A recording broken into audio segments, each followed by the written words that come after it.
Friends, welcome to my channel ज्याचं नाव आहे शेअरिंग लाईफ. आणि मस्त असं उजेड पडलंय, खूप छान वातावरण आहे आणि आपण चाललोय कासारसाई डॅम्पला.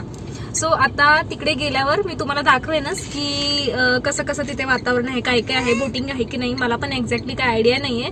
सध्या तर आम्ही अडकलोय थोड्याफार ट्रॅफिकमध्ये. तर आता मी तुम्हाला दाखवते कसं ट्रॅफिक आहे. असं ट्रॅफिक लागलंय पूर्ण आणि आता आणि विक्रम थोडेसे वैतागलेत ट्रॅफिक लागल्यामुळे. पण ठीक आहे.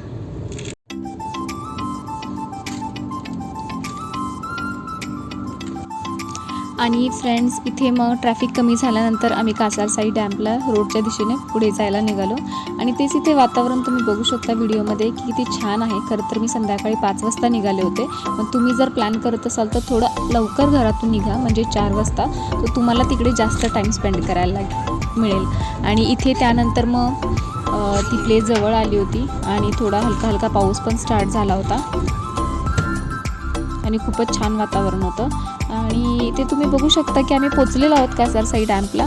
आणि इथे कसं आहे की संडेचा दिवस होता, त्यामुळे ॲज एक्सपेक्टेड खूपच जास्त गर्दी होती. तरी देखील पार्किंग आम्हाला मिळाली, बिकॉज तिथे पार्किंगचे खूप सारे ऑप्शन्स आहेत. जर तुम्ही कुठल्या हॉटेलवर थांबणार असाल, जेवणार असाल, तर ते हॉटेलचं पार्किंग पण तुम्ही यूज करू शकता. अदरवाईज ते पे एंड पार्कची पण सोय आहे. तर पे एंड पार्कला तिथे 50 रुपीज देऊन आम्ही आमची गाडी पार्क केली आणि डॅमच्या दिशेने आम्ही वॉक करत निघालो. इथे तुम्ही बघू शकता की पाऊस थोडा थोडा स्टार्ट झालेला होता आणि आम्ही चालत तिकडे निघालो होतो. हे स्नेह रिसॉर्ट आहे. इथे पण आतमध्ये खूप छान प्लेस आहे. ओपन लंच डिनरची सोय आहे आणि आतमध्ये छोट्या मुलांसाठी एक गार्डन पण टाईप त्यांनी खेळण्यासाठी तयार केलेलं आहे. तर तिथे सुद्धा तुम्ही नेऊन थोडा टाईम मुलांना देऊ शकता एन्जॉय करण्यासाठी. तर आणि आता इथे पावसामुळे खूपच जास्त चिखल झालेला होता. सो पावलं टाकताना एकदम सावकाश सावकाश पावलं टाकत आम्ही पुढे पुढे जात होतो. आणि हे तुम्ही बघू शकता की किती छान सुंदर निसर्गरम्य दृश्य असं तिथे दिसतंय. इथे हा जो पॉईंट तुम्ही बघताय, झूम करून मी तुम्हाला दाखवला, इथे बोटिंग सुरू होतं. तर तिथे इंजिन बोट आणि पेडल बोट असे दोन्ही बोटिंगचे प्रकार अवेलेबल आहेत. जर तुम्ही इंजिन बोटमधून जाणार असाल तर त्याचे चार्जेस आहेत 100 रुपीज पर पर्सन. आणि त्या एका मोठ्या बोटीमध्ये 8 to 10 8 ते 10 लोक सहज बोटिंग करून येऊ शकतात.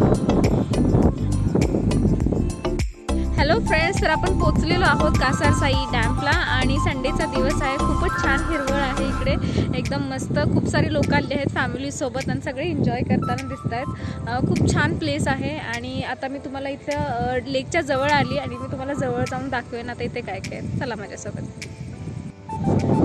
सो फ्रेंड, इथे खूप साऱ्या फॅमिलीज, कपल्स आणि कॉलेज स्टुडंट्स आले होते एन्जॉय करण्यासाठी.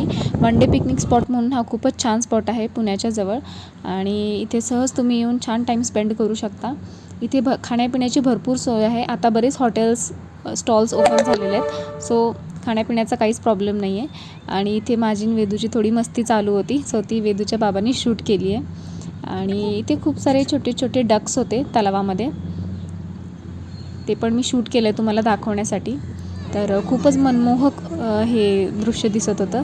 आणि एक मुलगी होती, ते सगळं शूट करत होती. बरेच लोक आपल्या कॅमेरामध्ये हे सगळं छानसं दृश्य शूट करत होते. हलका हलका पाऊस, त्यात हे लेक, खूपच छान वातावरण होतं.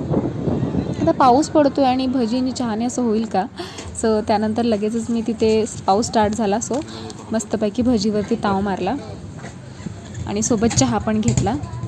आणि तिथे भुट्ट्याचे बरेचसे स्टॉल्स होते, तर तिथे भुट्टा खाल्ला, खूप एन्जॉय केलं. तर फ्रेंड्स, माझा व्हिडिओ तुम्हाला कसा वाटला हे मला कमेंट सेक्शनमध्ये कमेंट करून सांगायला विसरू नका. आणि तुम्ही पण या प्लेसला जाऊन नक्की व्हिजिट देऊन बघा, तुम्हाला पण खरंच खूप आवडेल. आणि पावसाळ्यात तर इथे जाण्याची मजाच काही वेगळी आहे. सो चॅनलला सबस्क्राईब करा, व्हिडिओला लाईक करा आणि तुमच्या फ्रेंड्ससोबत शेअर करा. थँक्यू.